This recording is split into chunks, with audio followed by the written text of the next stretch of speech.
Pasé 38 años tirando de cables a través de las paredes, calculando secciones de potencia y lidiando con cortocircuitos ajenos solo para poder, finalmente, detenerme por completo. No para ir más despacio, sino para parar en seco, como un diferencial que salta ante una sobrecarga. El tipo de parada en la que te despiertas sin alarma y lo único que tienes que decidir antes del mediodía es si tomar el café en el porche delantero viendo la montaña o en la terraza trasera escuchando el agua. Ese era el plan. Eso era lo que me había ganado con cada cuadro eléctrico montado bajo un calor asfixiante. Me tomó 14 meses de búsqueda intensiva encontrar la propiedad adecuada en las estribaciones de la Sierra de Tramuntana, en Mallorca. Unas 4 hectáreas de terreno en las colinas, a unos 20 minutos de Pollena, una verdadera casa de campo de 2 plantas que alguien había construido en 1962 y mantenido con una disciplina que yo, como profesional, solo podía admirar. La casa era sólida. Suelos de madera noble, una chimenea de piedra de marés que es el alma de la isla, un porche que rodeaba la estructura y un estanque en la parte trasera poblado de truchas que el dueño anterior, un mallorquín de pocas palabras, juraba que nunca había terminado de pescar. Pagué 285.000 por ella, al contado. Cada euro procedía de 38 años de madrugones, de guardias nocturnas, de fines de semana perdidos y vacaciones canceladas porque el cableado de un hospital o de una oficina no estaba terminado. Y yo no era el tipo de hombre que dejaba un trabajo a medias. La firma ante notario en Palma duró 40 minutos. El viaje desde Madrid duró unas 6 horas, incluyendo el ferry desde Denia. Cuando subí por el camino de grava con mi vieja furgoneta y apagué el motor, me quedé allí sentado un rato con las ventanillas bajadas, escuchando el silencio. Un pájaro carpintero en algún lugar profundo de la arboleda de encinas. El viento moviéndose por la cresta de arriba. Nada más. Tenía 64 años y, por primera vez, sentía que no tenía que ir a ninguna otra parte. Pasé las primeras 3 semanas sin hacer nada que un capataz consideraría útil. Pescaba en el estanque cada mañana, aprendiendo los rincones donde se escondían las truchas más esquivas. Leía libros que llevaba una década cargando en un bolso de herramientas, esperando a tener tiempo para algo más que manuales técnicos. Conducía hasta el pueblo para comprar pan o herramientas, me presentaba a los vecinos sin prisa, y lo encontraba profundamente satisfactorio. Mi vecino del norte, un hombre llamado Jordi que criaba cabras y hacía su propio queso de tupí, me trajo un tarro de miel de color ámbar. Una tarde nos sentamos en el porche y no hablamos casi nada. Me cayó bien de inmediato. En Mallorca, el silencio es una forma de respeto. Mi hijo llamó un domingo. Marcos tenía 33 años, trabajaba en gestión logística en Madrid y se había casado con su esposa, Lucía, 4 años antes. Había sido una boda tranquila, unas 60 personas en un viñedo a las afueras de la ciudad. Por aquel entonces, Lucía me caía bastante bien. Era organizada y segura de sí misma, el tipo de mujer que enviaba notas de agradecimiento en menos de 48 horas y recordaba cómo tomaba el café todo el mundo.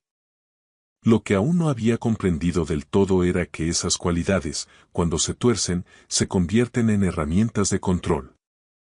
¿Cómo va la vida de ermitaño, papá?, preguntó él. Perfecta, le dije. Esta mañana he sacado 3 truchas preciosas. Perdí una que era más grande que las 3 juntas. Él se rió, una risa que sonaba un poco forzada a través del manos libres. Los padres de Lucía están en la ciudad esta semana. Han bajado desde Asturias. Sergio está con ellos. Sergio era el hermano menor de Lucía, de 29 años, que estaba permanentemente entre proyectos.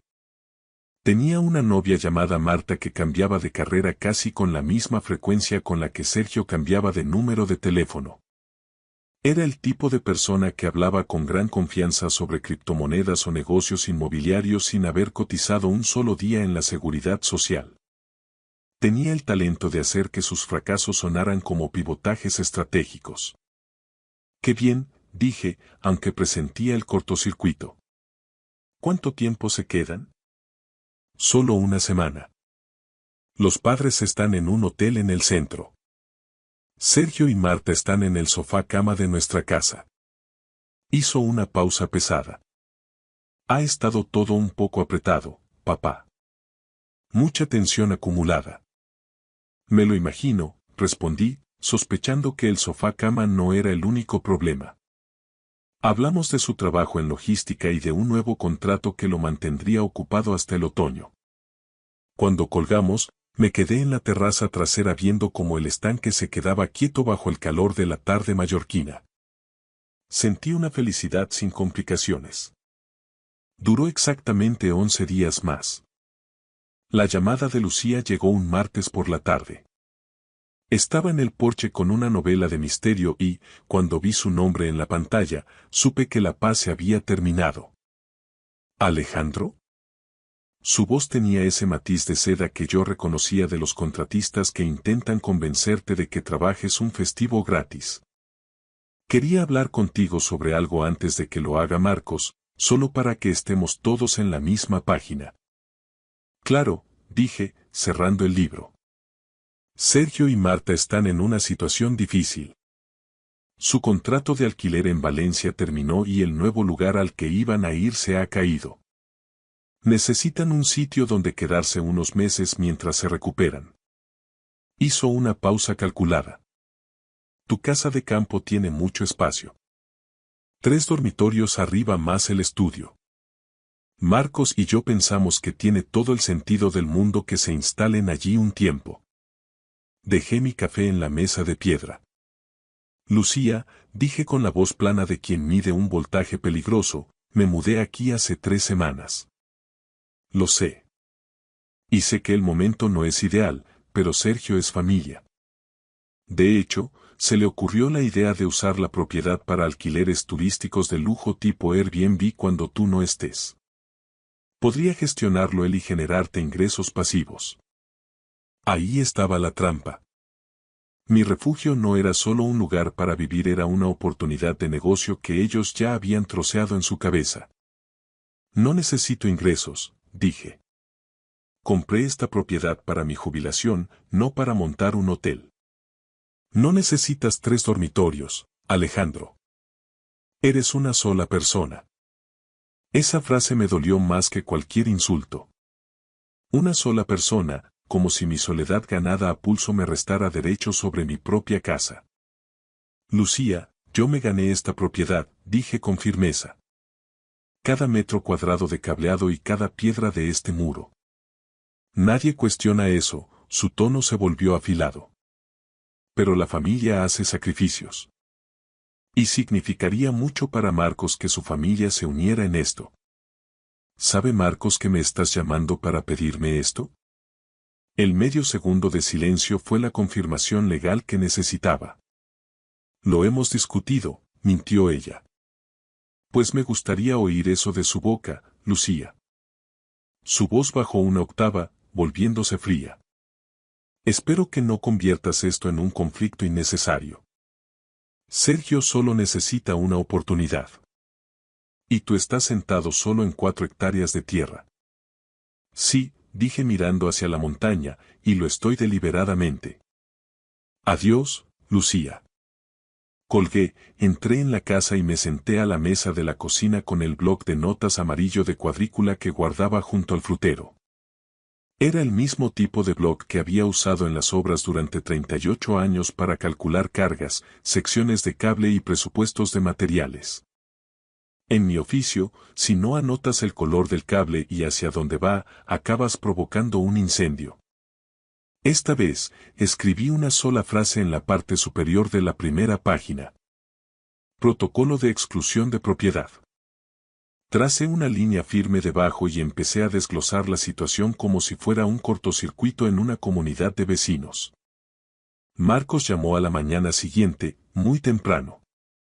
Su voz sonaba como cuando tenía 15 años y había roto un cristal jugando al fútbol, esperando que yo aún no me hubiera dado cuenta del estropicio.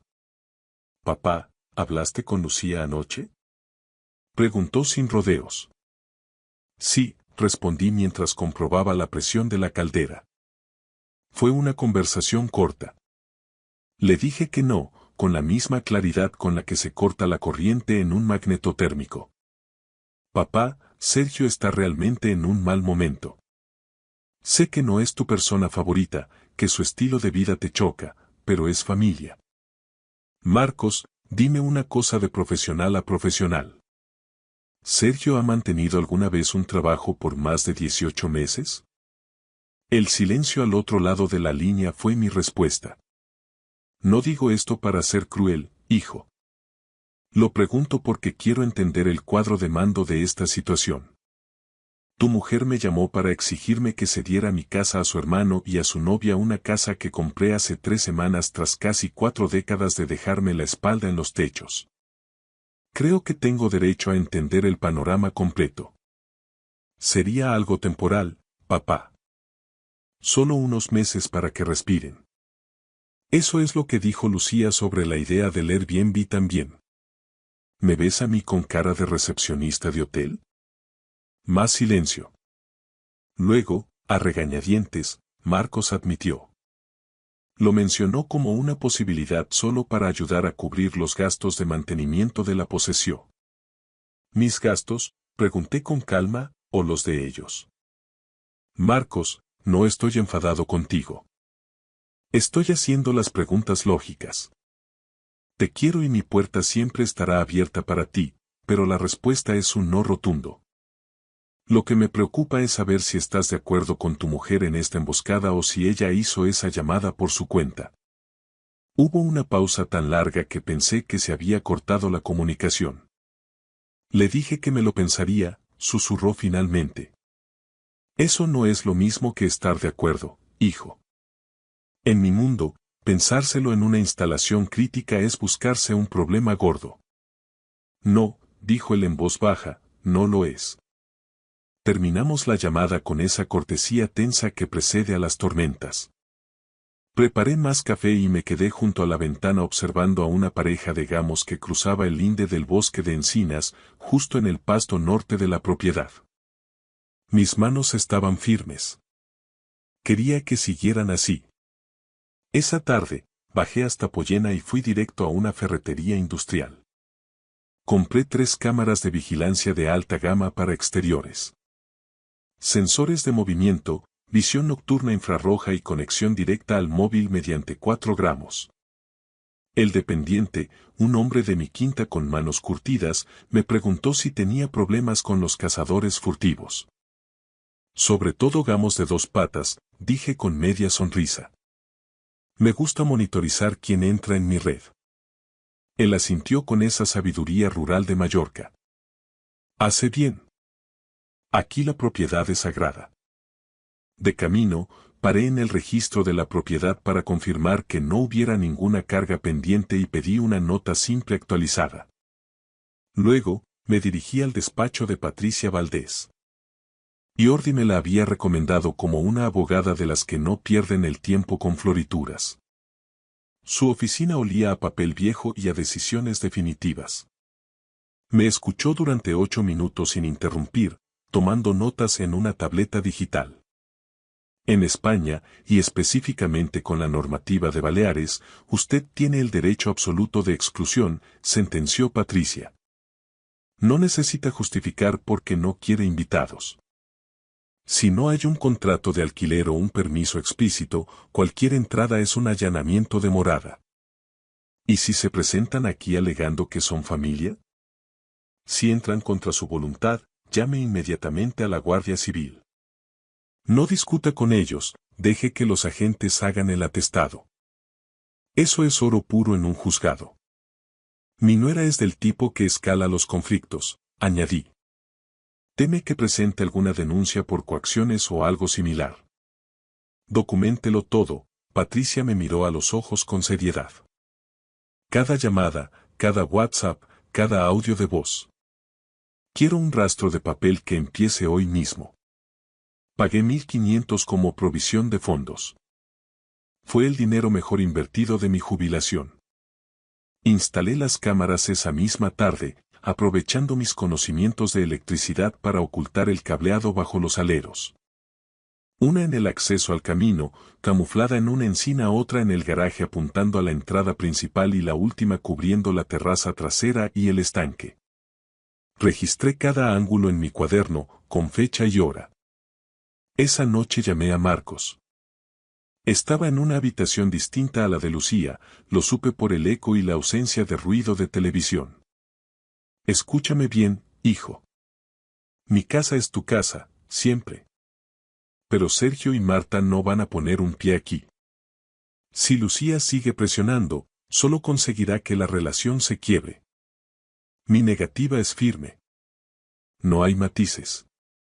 Te escucho, papá, dijo con voz quebrada. ¿Cómo estás tú, Marcos?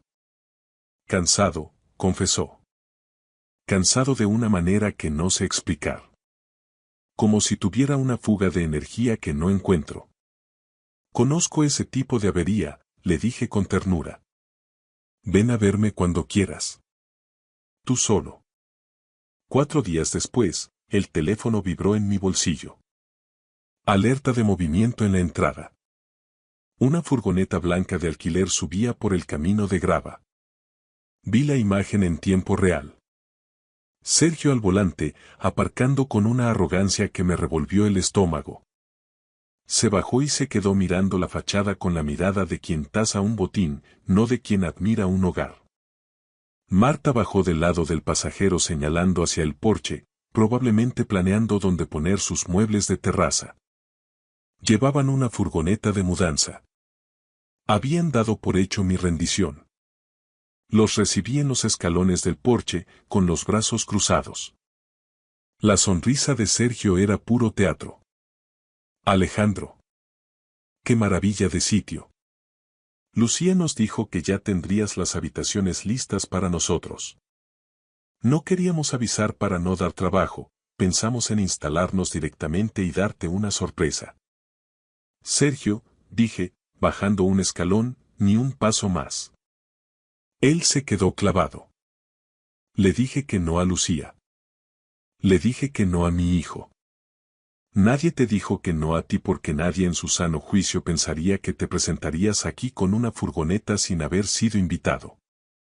La sonrisa de Marta se evaporó, revelando una expresión gélida. Mira, Alejandro, ha debido de haber un malentendido de comunicación. Empezó Sergio con tono conciliador. No hay malentendido. Fui cristalino.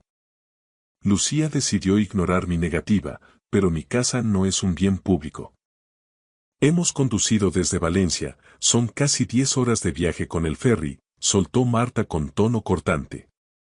Siento que hayan perdido el tiempo basándose en mentiras, respondí, pero no van a entrar. Hay un pensión a 12 kilómetros, en el pueblo. Sugiero que vayan allí antes de que anochezca. Sergio se acercó, bajando la voz como si fuéramos compinches. Venga, hombre. Lucía es tu familia. No vas a dejar a tu propia gente en la calle por un orgullo tonto. Tú y yo nos hemos visto 3 veces en la vida, le recordé. Eso no te hace mi gente. Te hace un extraño que intenta invadir mi propiedad. Y mi paciencia tiene un límite de amperios muy bajo hoy. Váyanse. La máscara de Sergio se rompió. Lucía tenía razón. Eres un viejo huraño y difícil. Siempre lo has sido. Puede ser, dije señalando las cámaras que él no había visto, pero soy un viejo huraño en su propia casa. Y tengo a la abogada y a la Guardia Civil a una llamada de distancia.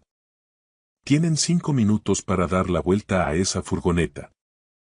Se fueron echando pestes, discutiendo a gritos entre ellos. Anoté la hora exacta. 14:47.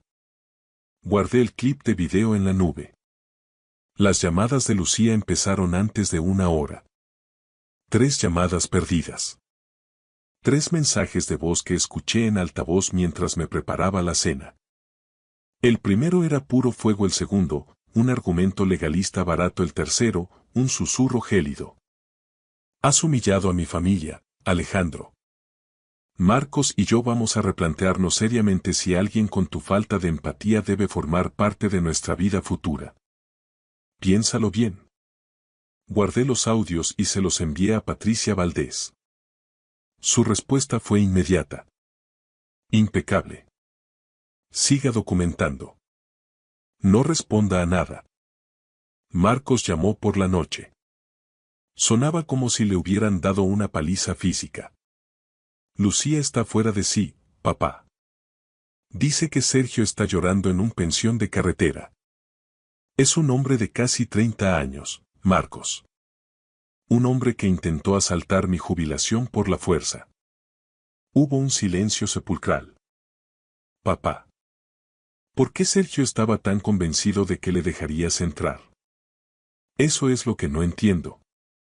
¿Por qué se pegó ese viaje si tú nos dijiste que no? Esa, dije con tristeza, es la pregunta que va a definir tu matrimonio, hijo. Y es a Lucía a quien debes hacérsela. Durante las siguientes 2 semanas, hice lo que siempre había hecho cuando un esquema eléctrico presentaba fallos intermitentes. Buscar la fuga de corriente. No fui agresivo, fui minucioso. Un antiguo compañero de Madrid, que se había jubilado del cuerpo de policía el año anterior y ahora trabajaba como perito judicial e investigador privado, era experto en seguir el rastro del dinero. Le llamé para un encargo preventivo. Necesito el mapa financiero de Sergio y Marta Hernández, le dije. Y cualquier conexión con las cuentas de mi hijo. Todo legal, pero quiero ver el flujo de potencia. Dame 10 días, Alejandro. En el mundo digital, nadie borra del todo sus huellas. 8 días después recibí el informe. Lo imprimí y lo leí en la mesa de la cocina, donde antes calculaba presupuestos de reforma. Sergio Hernández tenía una sentencia firme en su contra por 18.400 de un juzgado de Valencia, fruto del impago de un alquiler y daños estructurales en un piso. Además, acumulaba 2 demandas civiles por estafa procesal, aunque habían sido archivadas por falta de pruebas concluyentes. Pero lo más alarmante no era su pasado, sino el presente de mi hijo. El informe detallaba un goteo constante desde la cuenta conjunta de Marcos y Lucía hacia una cuenta de Bizum vinculada al número de Marta. 7 transferencias en 9 meses. El total ascendía a 41.000. Me quedé mirando la cifra mientras el café se enfriaba. 41.000. Mi hijo ganaba un buen sueldo en logística, pero ese montante no era calderilla, era la entrada de un piso, el ahorro de 5 años de esfuerzo. Alguien había diseñado un sistema de drenaje para que el dinero saliera en cantidades de 500 o 600 euros, lo suficiente para no hacer saltar las alarmas de blanqueo de capitales del banco, pero con la constancia necesaria para vaciar un depósito. Llamé a mi contacto de nuevo. ¿Hay rastro de que Marcos haya autorizado esto? La cuenta es conjunta, Alejandro. Legalmente, él es responsable de cada movimiento. Que haya mirado los extractos o que ella le haya dado acceso a la aplicación del banco es otra historia. En estos casos, el abuso de confianza es el aislante que falla. Recordé la voz de Marcos. Cansado de una manera que no puedo explicar. Guardé el informe en mi carpeta de averías críticas junto a los audios de Lucía. Me senté en el porche y vi cómo las truchas ondulaban en la parte baja del estanque. Pensé en el niño que me pasaba los destornilladores subido a un cubo de pintura y en el hombre que ahora estaba siendo saqueado en su propia casa.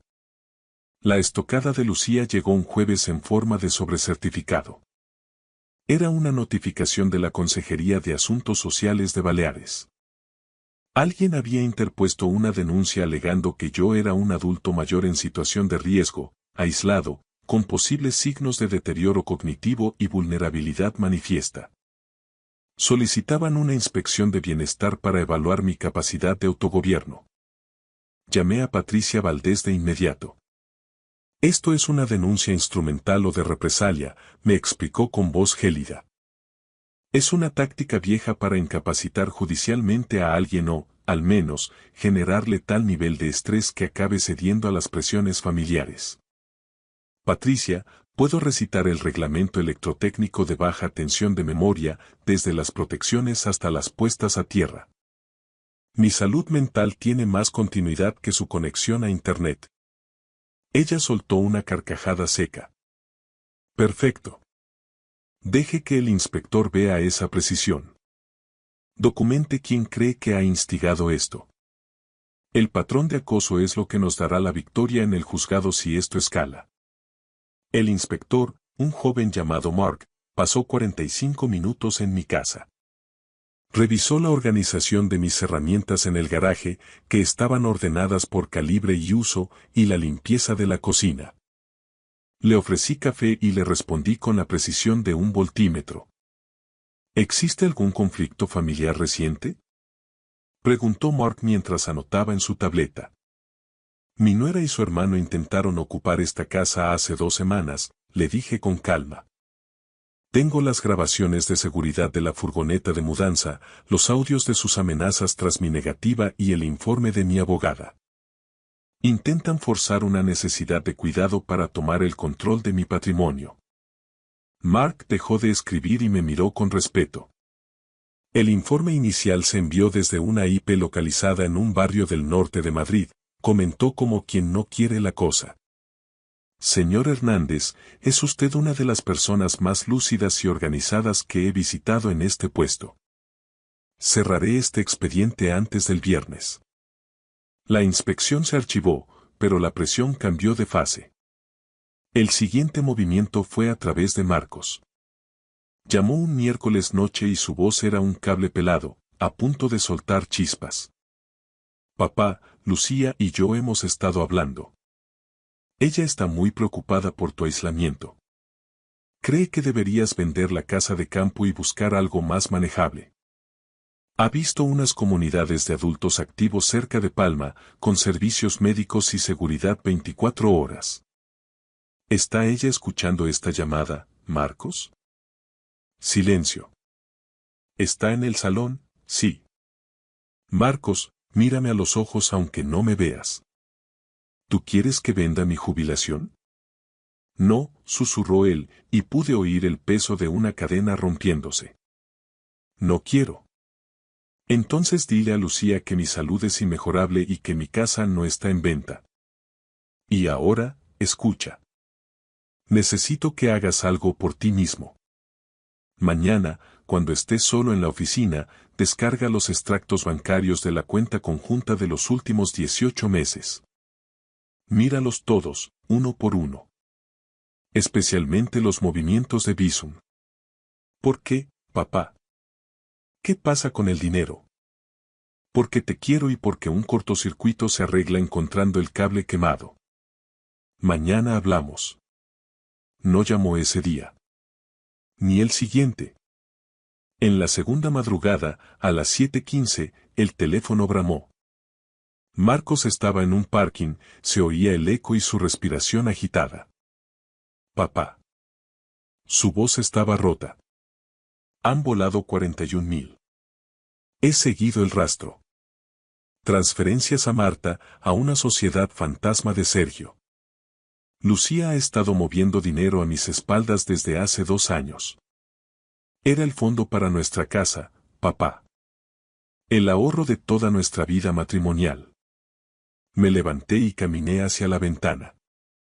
El sol de la mañana golpeaba la sierra de Tramuntana, tiñendo las rocas de un naranja eléctrico. Lo sé, hijo. Tengo el informe del perito aquí conmigo. Quería que lo vieras por tus propios ojos para que nadie pudiera decirte que me lo he inventado. Me ha estado mintiendo cada noche, mirándome a la cara. Ven a Mallorca, le dije con autoridad. Coge el primer vuelo o el ferry. Ven solo. Nos sentaremos en este porche, pondremos todos los cables sobre la mesa y decidiremos cómo reconstruir el cuadro eléctrico de tu vida. Pero ven ya. Llegó el viernes por la noche. Tenía la cena lista cuando apareció su coche por el camino de grava. Chuletones de la carnicería de Pollena, maíz del huerto de Jordi y una tarta de almendra, un gató mallorquín, que la mujer de la ferretería me había insistido en llevarme al saber que mi hijo venía de visita. Marcos se sentó a la mesa y comió con la desesperación silenciosa de un hombre que no hubiera probado bocado en días. Sospecho que era exactamente así. Hablamos hasta la madrugada. Extendí los documentos sobre la mesa de madera como si fueran los planos de una instalación compleja y repasé cada punto. Las transferencias por Bizum, la licencia de actividad fantasma, las sentencias por impago en Valencia y las imágenes de la furgoneta en mi entrada. Le puse los audios de Lucía. Marcos no dijo mucho, hacía preguntas precisas, buscando el fallo en el cálculo, hasta que finalmente hundió la cabeza entre las manos. Le dejé estar. El silencio, a veces, es el único aislante que funciona. Ella sabía lo de la posesión porque Sergio le dijo que era el activo perfecto para su chiringuito de Airbnb, dijo finalmente, con voz hueca. Me lo soltó hace meses como un comentario al azar. No entendí que ya había diseñado el esquema de asalto. Trazó un plan de carga, le respondí. Desde su perspectiva, era lógico. Tu piso en Madrid es urbano y pequeño, mi casa en la Tramuntana es el escenario ideal para el alquiler turístico de lujo. Necesitaba que yo cediera para instalar a su hermano como gestor. Cuando puse el diferencial en off, el sistema colapsó y ella forzó la máquina. Dios. Se levantó y caminó hacia la ventana. ¿Cuándo supiste que ella no era el cableado que parecía ser? No lo sabía con certeza, confesé. Tenía fugas de corriente, dudas. Pero no tenía el polímetro en la mano. Y tú la querías. Si te hubiera dicho algo sin pruebas, habrías pensado que era el típico recelo de padre. Ella te habría convencido de que yo era el problema. Me puse a su lado frente a la oscuridad de la montaña. Es mejor así, hijo. Has encontrado la avería tú mismo. La verdad que uno descubre por su cuenta tiene una sección de cable mucho más resistente que la que te cuentan otros. Marco se quedó hasta el domingo. No volvimos a tocar el tema de las finanzas. Pescamos truchas en el estanque por la mañana, devolviéndolas al agua con un respeto que solo los que han perdido algo valoran. Paseamos por la cresta de la sierra, donde el aire es tan limpio que parece que puedes ver el futuro. Al atardecer, nos sentamos en el porche a ver cómo los nubarrones se acumulaban sobre el Puig Tomir. Cuando se fue, me abrazó con una fuerza que no recordaba desde que era un niño. Voy a hablar con un abogado en Madrid mañana mismo, dijo con firmeza. Habla con Patricia Valdés también, le sugerí. Ella ya tiene el hilo de la bobina aquí en la isla. Gracias por no ceder, papá. Si les hubieras dejado entrar, yo nunca habría mirado los extractos. Habría seguido viviendo en un cortocircuito permanente. Te mereces una instalación limpia, Marcos. Nada menos. Le vi alejarse hasta que sus luces traseras se perdieron en la curva de la carretera secundaria. Entré, me serví un poco de coñac y salí a la terraza. Las ranas croaban y el aire olía a pino y a tierra mojada. 4 hectáreas de silencio ganado. No había sido la paz que imaginé al jubilarme, pero había sido una lucha necesaria para que el resto de mis días tuvieran luz. La contraofensiva de Lucía fue previsible. Primero, una carta de un bufete de Madrid pretendiendo que el dinero donado a sus padres era parte de una estrategia de planificación financiera familiar y que mi posesión podría estar sujeta a investigación en la liquidación de gananciales. Patricia Valdés respondió con un escrito tan técnico y afilado que les quitó las ganas de litigar por ahí en menos de una semana. Mi propiedad era un bien privativo, comprado con dinero anterior a cualquier conflicto y sin conexión alguna con sus esquemas. Luego vino la llamada de la madre de Lucía. Lloraba, apelando a la familia y a la oportunidad de arreglar las cosas. Con todo el respeto, le dije, yo no estoy destrozando nada. Yo solo puse el candado en mi puerta. Lo que su hija hizo después, la denuncia falsa ante servicios sociales, el desvío de 41.000, son decisiones suyas. Yo tengo los audios y las pruebas. No es una mala persona, Alejandro, balbuceó ella. No lo sé. Pero ha puesto sus intereses por encima de la vida de mi hijo.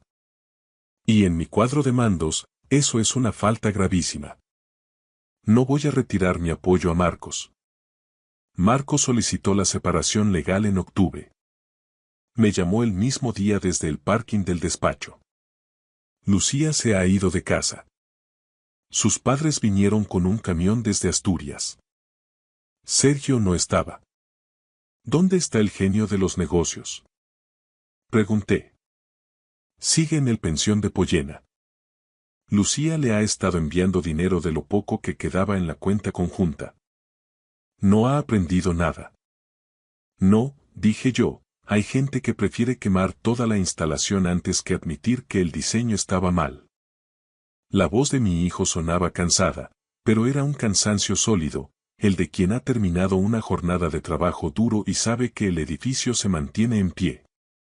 Mi abogada dice que la auditoría forense va para largo. Hay deudas que yo no conocía, créditos rápidos a mi nombre con firmas falsificadas. Es como abrir una pared y descubrir que alguien metió cables de sección baja para ahorrar y ahora todo está chamuscado. Marcos, le dije con calma, no es culpa tuya.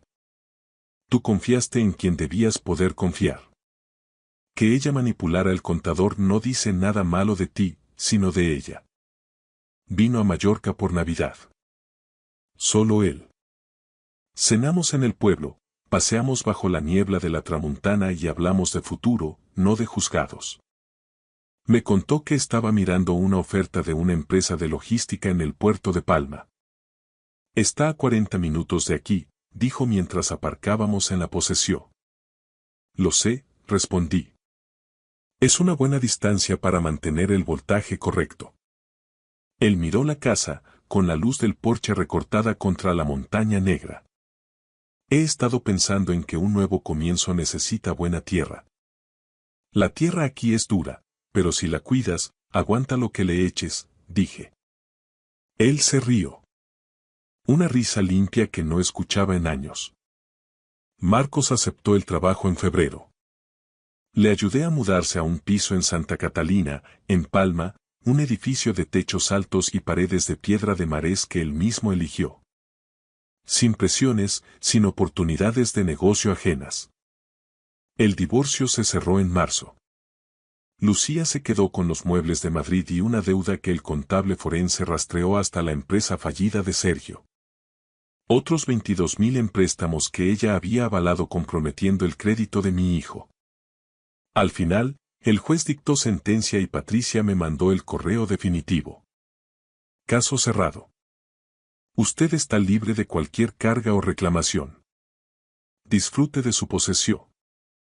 Este último fin de semana, Marcos subió a la casa con una caña de pescar nueva. Estábamos en el muelle a las 7 de la mañana. La bruma subía del estanque y las truchas saltaban rompiendo el espejo del agua. Marcos lanzaba el sedal con la paciencia de quien ha aprendido que los resultados reales requieren tiempo y una buena base. He estado pensando, dijo mientras recogía carrete, en que voy a fijarme la próxima vez. En si alguien respeta lo que no ha construido ella misma. Esa es la clave, papá. Lucía solo valoraba lo que podía usar para su propio plano. Ahora ya sabes leer los esquemas antes de conectar la corriente, le dije. Pescamos hasta las 9 y luego rodeamos las 4 hectáreas, marcando el terreno para el huerto que plantaremos en primavera.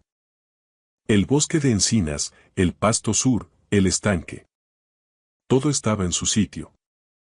Me había costado un año de tensión, pero a cambio había recuperado a mi hijo y le había enseñado la lección más importante de mi oficio. Que una instalación solo es segura si los cimientos y las conexiones son honestas.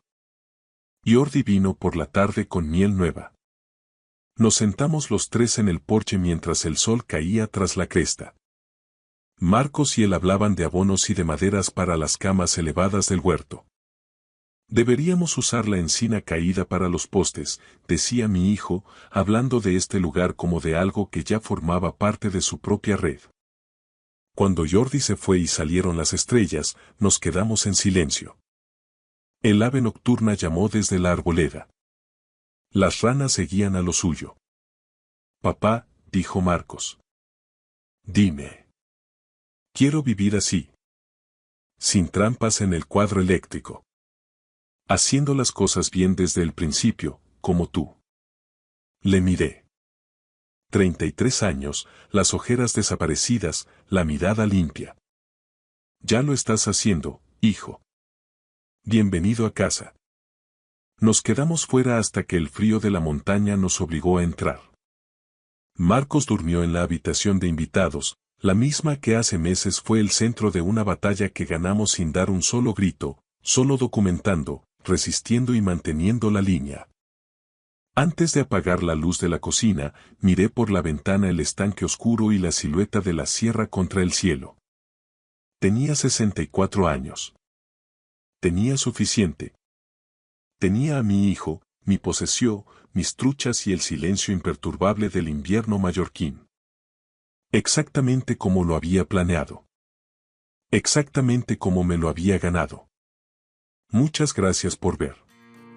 Si les ha gustado la historia, denle like, escriban un comentario y suscríbanse para no perderse la próxima historia. Valoramos mucho su presencia en este canal. Todo lo mejor.